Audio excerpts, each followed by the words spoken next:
Ano ang task cherry picking? Bakit may mga taong mukhang masipag pero ang pinipili lang palagi ay yung madaling gawin? Yan ang task cherry picking. May mga taong laging mukhang busy, laging may ginagawa, laging active. Pero mapapansin mo, pili lang ang ginagawa nila. Yung magaan, yung mabilis matapos, yung may madaling magbigay ng credit. Pero yung mahirap, mabigat, at may kasamang tunay na responsibilidad ay iniiwasan. Nagmumukhang productive, pero sa loob ng team, may ibang sumasalo sa tunay na trabaho. At doon nagsisimula ang imbalance. Sa workplace, hindi sapat na maraming ginagawa.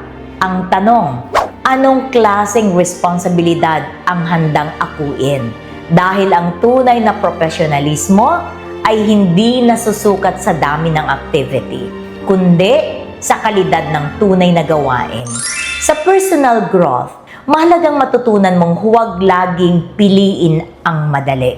Minsan, ang pinaka-importanting gawain ay siya ring pinakamabigat. Kung gusto mong mas maintindihan ang workplace performance, responsibility, at leadership behavior, follow this page.